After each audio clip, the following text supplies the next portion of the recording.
Long before the rise of empires we now study in history, before Rome carved its stones, before the pharaohs built pyramids, before even the libraries of Mesopotamia whispered their secrets, there was said to be a place unlike any other. The poets and philosophers called it Atlantis. It was not merely a city, it was a world unto itself, an enormous island kingdom said to lie in the Atlantic Ocean, beyond the Pillars of Hercules, where the Mediterranean ended and the vast ocean began. The sun fell on its towers and palaces like fire upon gold. Its white walls gleamed with polished marble. Its harbor bustled with trade from every direction of the world.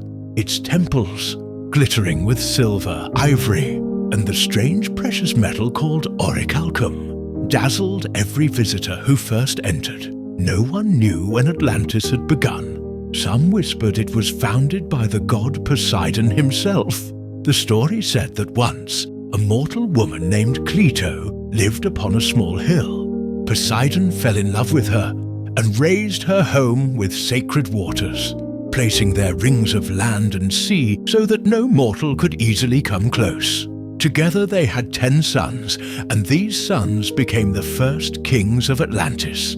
Each ruled apart, but one, Atlas, was master above all.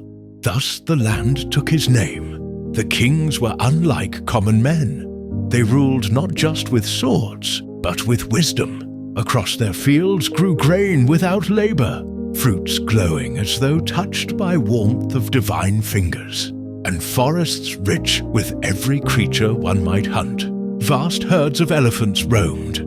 Gold and gems were so common they were used not for crowns, but for everyday vessels. The Atlanteans believed themselves chosen, guardians of a near-perfect order.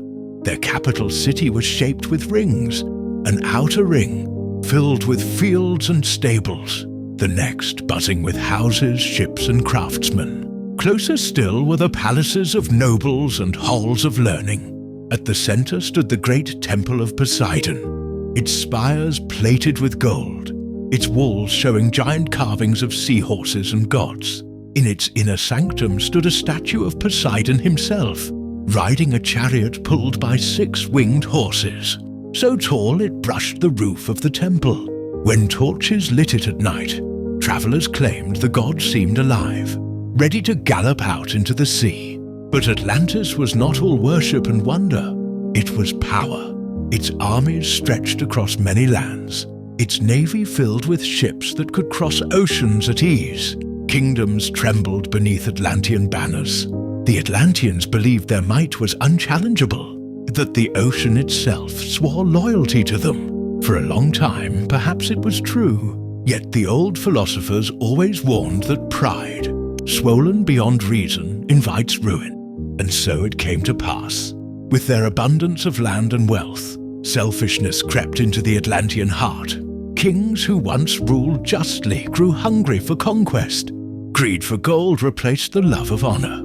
Temples that had once shone with prayer and thanksgiving turned into places of pomp and empty ritual. Nobility forgot humility. The gods, it was said, watched in silence, their patience thinning. In one telling of the legend, the Atlanteans turned their armies against the rest of the known world. They swept east across the Mediterranean like a storm. Greece, Egypt, and countless small kingdoms quaked. Yet courage was not dead in all of them. A band of united warriors, tiny compared to the Atlantean fleet, rose to face them. At their head stood the ancestors of Athens, a city still young in those times. Fragile though they appeared, they fought with such bravery that the Atlanteans faced their first great defeat. The god Zeus watched and he judged. It was said that in the council of gods, Zeus raised his mighty hand and declared, "These people who once stood radiant are now drunk with arrogance. Their wealth blinds them, their strength corrupts them. What is created by harmony, if turned to excess, must return to the sea whence it came." That very night the earth trembled. First the animals stirred uneasily, then the ground cracked as if split apart by an invisible hammer. Flames erupted where there had only been meadows. Towers shook and crumbled.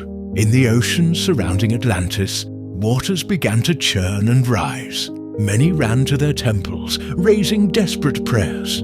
Others tried to flee on ships, but the seas themselves conspired against them, hurling their vessels down into black gulfs.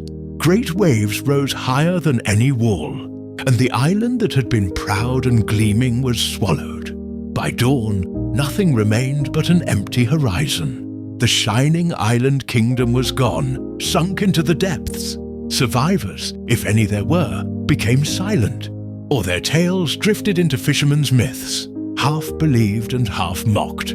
All that grandeur vanished in a single night. And yet legends rarely die so cleanly. For ages afterward, sailors swore strange things when crossing the Atlantic. Some said they glimpsed flickering lights far beneath the waves, like torches still burning in underwater temples. Others claimed whale song near certain coasts sounded eerily like Atlantean hymns. A few believed that Atlantis had not been destroyed at all, but hidden, that it rests beneath the ocean, preserved by enchantment, waiting for the day when humanity is once again worthy or naive enough to find it. Explorers through time sought it. The Greeks repeated Plato's tale. Medieval dreamers imagined it as the source of lost wisdom.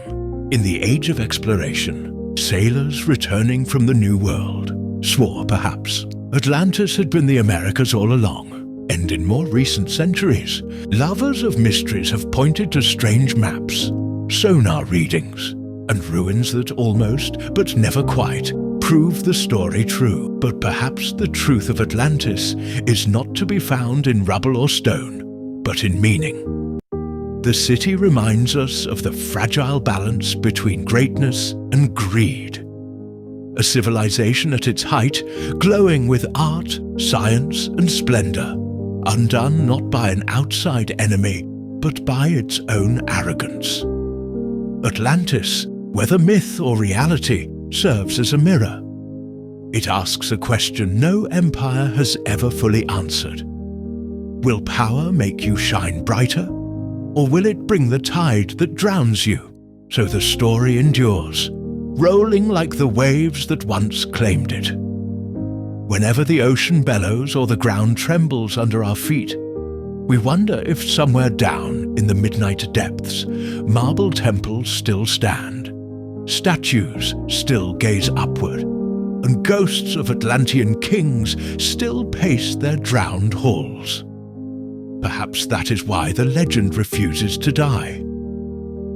Because somewhere between memory and myth, Atlantis whispers, "Do not forget us. We once were the world."